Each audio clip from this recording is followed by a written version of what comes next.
All right, great. Well, hopefully you're hearing this. My name is Chase Cunningham or Dr. Cunningham or Dr. Zero Trust, whatever. Let's get moving because we're going to wrap up the year. It's almost New Year's, almost end of the year. So we're going to have the rant-a-palooza here. Let me caveat this with if you're affected or don't like reality, this is not the space for you. If you're not interested in data backed assertions, this is not the place for you. If you're a PR team from a vendor that's going to get your panties in a twist because you think that people telling the truth based on data and research is something that someone shouldn't do, this is not the place for you. And don't send me a cease and desist letter. I've got a bunch of them. I don't need more. And if you have a problem with occasional profanity, this is probably not a place for you. So if you don't fall into any of those categories, welcome aboard.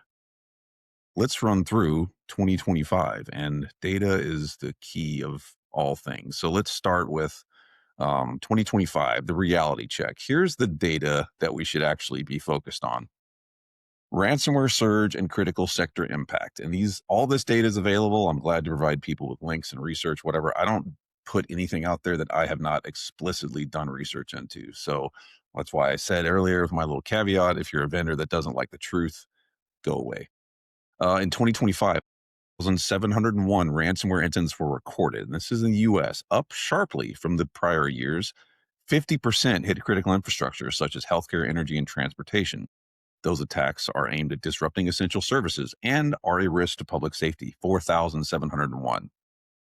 There's an implication here. Traditional defenses fail to contain ransomware. Yes, this is very, very true. Guess what? ZT segmentation, isolation, all the things we talk about strategically would help limit the blast radius. But hey, keep doing what you're doing because it's working really well.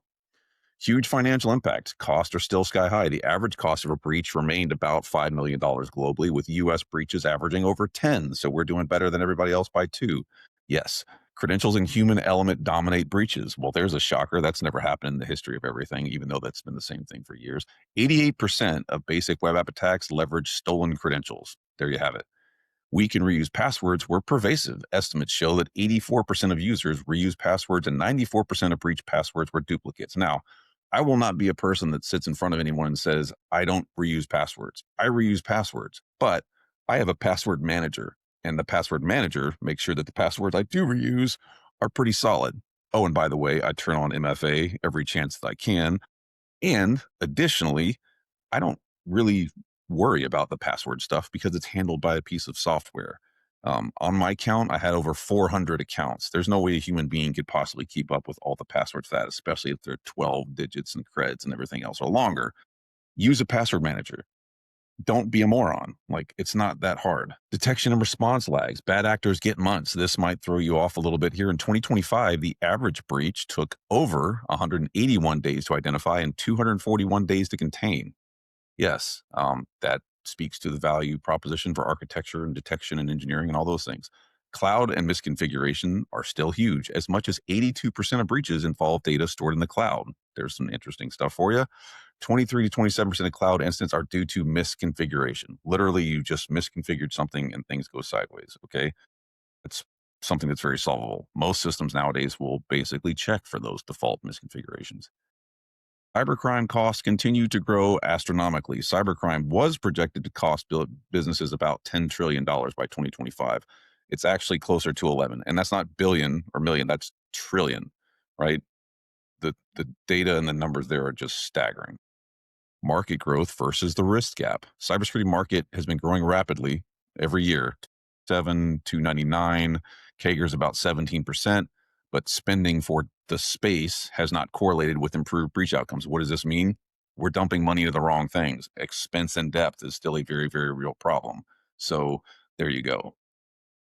AI-driven attacks and governance gaps. A significant portion of breaches involved AI-augmented attack techniques. Well, if you come up with a technology that basically democratizes the ability to know how to do things, people are going to use it for malicious purposes. In the history of humankind, anytime you come up with a piece of tech, someone finds a way to use it for something bad. That is just the nature of how humans function. If you got a shovel, someone will say, well, gosh, I could pound that into a sword. I mean, that just is. AI is only making it quicker, better, faster. Yes. So I could give you those data points as well, but there you go. So really, if you're talking about strategic stuff that would make a difference, here's what people should focus on: reducing the attack surface. That's microsegmentation, that's misconfiguration checks, that's API security, things like that. Detection and response. I would argue that this is probably even better around resilience and recovery. And stronger identity. Identity should not continue to be the problem that we have. Like, it is not that hard of a problem to solve to take care of identity management in the context of cyber. Um, you use a password manager, you use an IDP, you use federated identity, all those things. None of this stuff is exceptionally difficult, but we're relying on people not to be people, and we're thinking that we're going to get it right. That is dumb. That's not the right way that things go. Do something different. Like, don't be an idiot. Okay, on top of that, let's go look at some of the other cyber things that we should have paid attention to this year. Yeah, that are kind of hilarious, but also kind of concerning. This is my top 10. I'm going to give you the top 10 vendor fails here in a minute as well. But let's start with kind of the general market top 10. All right, so cybersecurity vendor and provider fails of 2025, and I actually have awards for some of these. And if they want them, I'll send them to them because what else am I going to do? The Trusted Defender Betrayed Award. Cybersecurity vendors hit by a SalesLoft Drift supply chain breach. In August of 2025, attackers compromised SalesLoft Drift integration, which we read about. And that breach rippled through multiple security vendors, including Tanium, Zscaler, Palo Alto, Cloudflare, and SpyCloud, among many others. Meaning even vendors whose whole business is protecting consumers were affected through third-party chain dependency. So everyone is potentially affected by those third-party things, including the cybersecurity vendors that supply us this technology. It just is what it is. Next award, the Security Promise Protection Failed Award.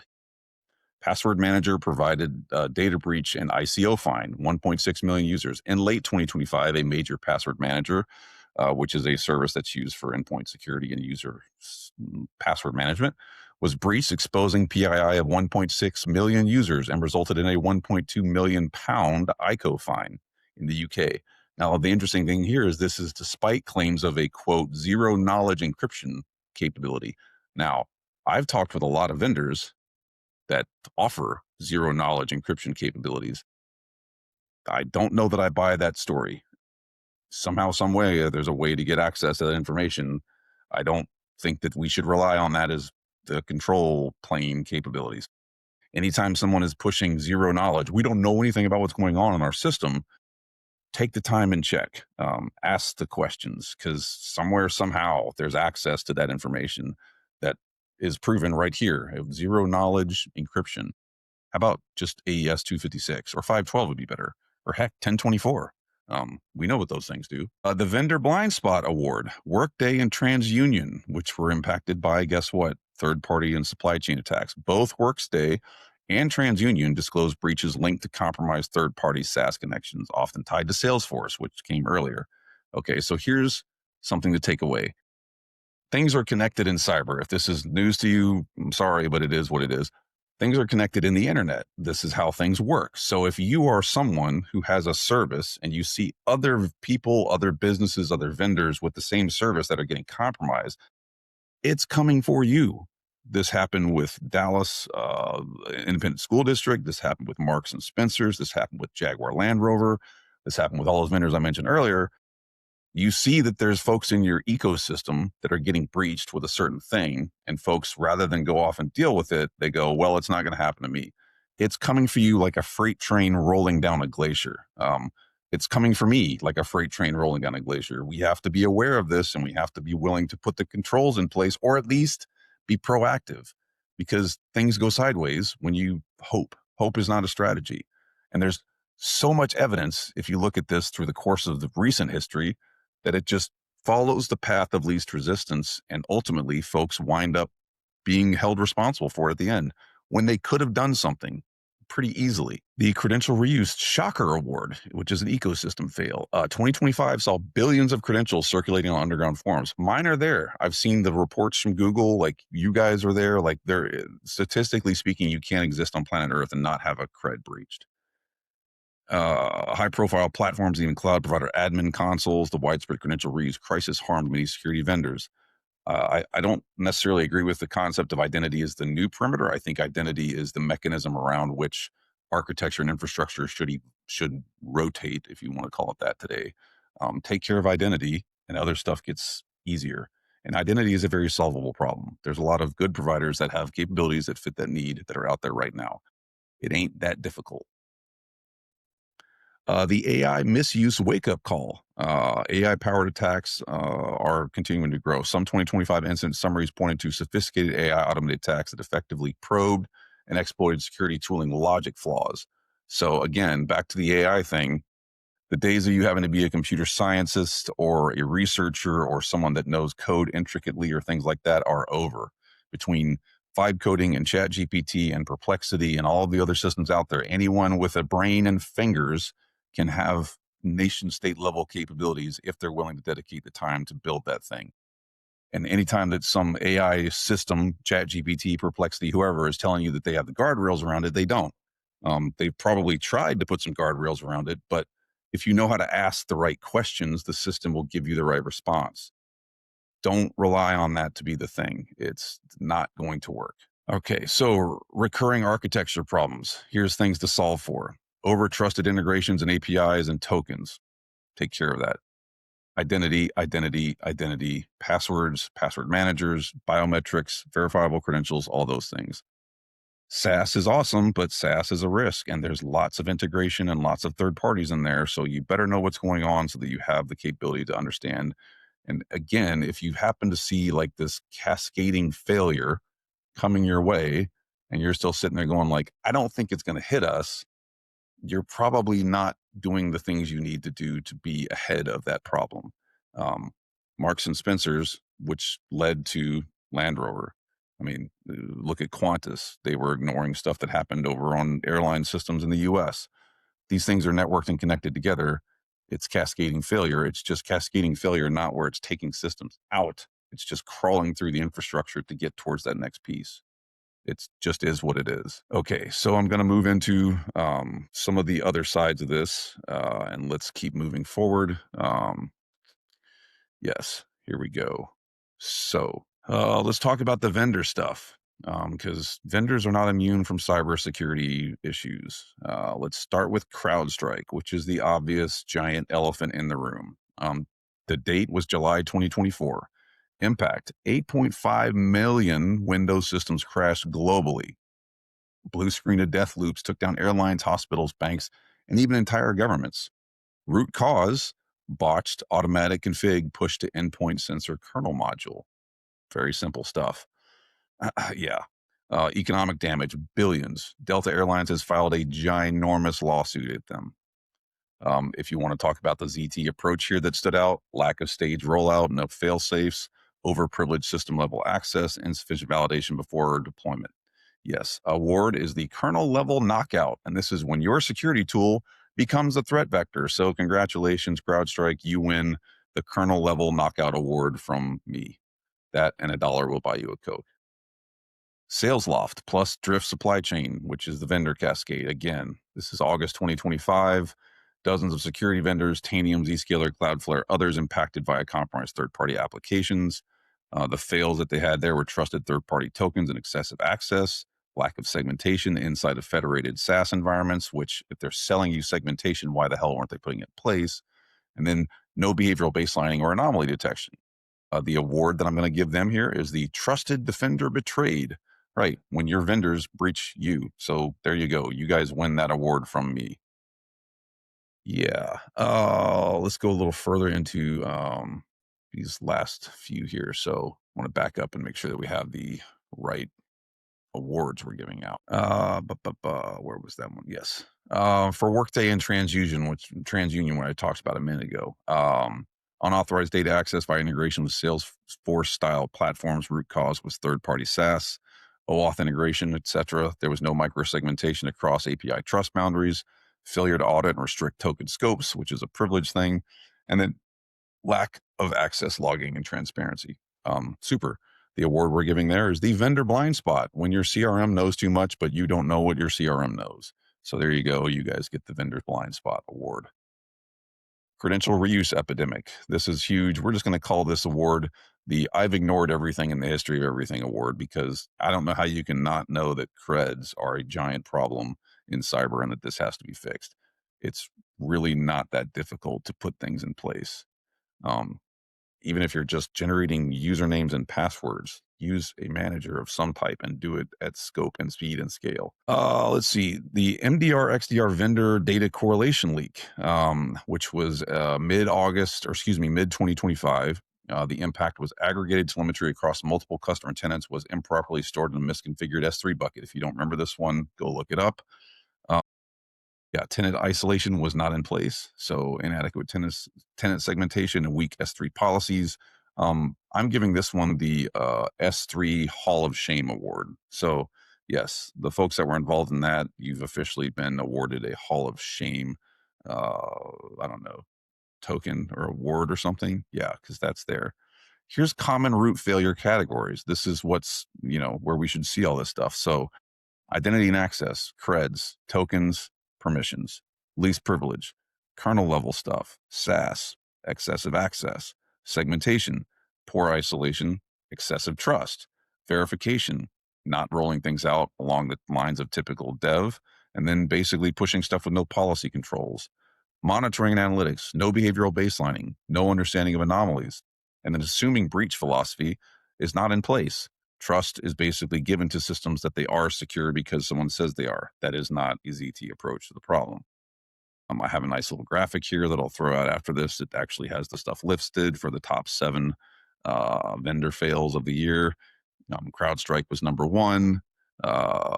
Sales, Loft, and Drift were number 2. Password Manager for that ICO thing was 3. Workday and TransUnion were there as well. And then a couple of others. So let's look at the hard data that tells us what we should do and why there's a reason to do something different. All right. So massive ransomware surge continues to grow. Financial impact continues to grow. Credentials, etc. Cloud misconfiguration, blah, blah, blah. Like all those things are needed to be fixed. Now, the question becomes, how do you fix those things? Well, you reduce the attack surface, okay, segmentation, isolation, control, policy, etc. You also increase detection and response. I would call it recovery and resilience. Better logging for the sake of use, not just logging for the sake of logs, and then tying in identity capabilities and identity posture. If the data tells you that over 90% of something is a problem, guess what problem you should solve? It's not rocket science to figure that stuff out. Yes. So the data from 2025 reveals pretty unequivocally cyber threats are increasing in frequency and sophistication because we've democratized that. Everyone everywhere is a nation state level hacker if they want to be. Third parties are getting even more connected, and APIs are driving so much of this compromise issue. Perimeter security and password centric approaches are failing and have failed. If you still think that you can operate in the legacy perimeter based model of cybersecurity and be effective, you can't. You need to change your approach. Passwords are a problem. Figure out a way to get past passwords, whether it's pass keys or biometrics or verified creds or something. Move past passwords. Attack costs remain painfully high. Yes, and it's getting worse. Now, the question should be, well, how is that possible when we have all this insurance stuff that's coming along that's supposed to help us be better at this?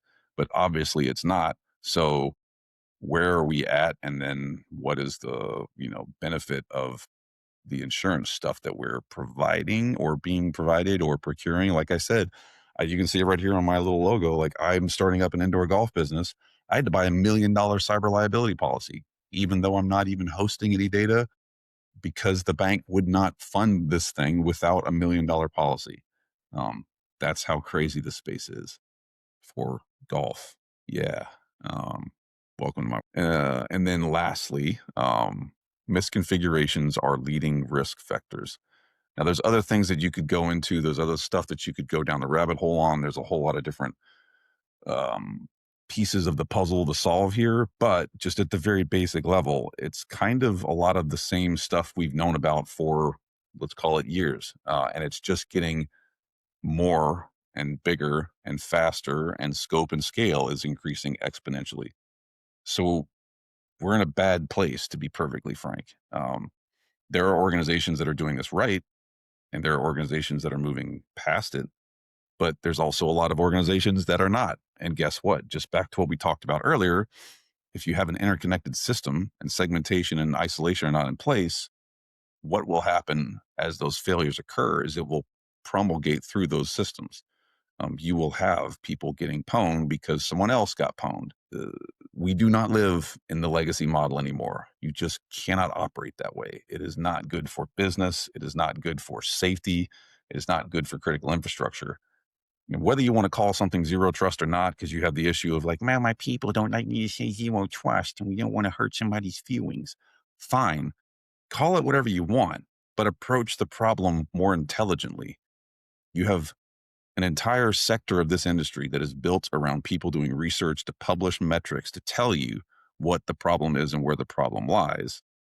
And then people try and go off and solve the problem counterintuitively to what the data and the research and the metrics suggest. That does not make any sense. Like, that is the definition of stupid.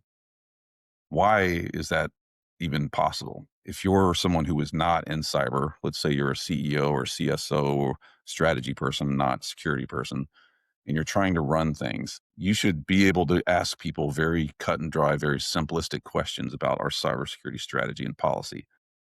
And if those people that you've put in place to solve those problems for you cannot answer that question simply, they're probably part of the problem. Um, it is okay to be in a place where you're trying to architect your way through this. No problem.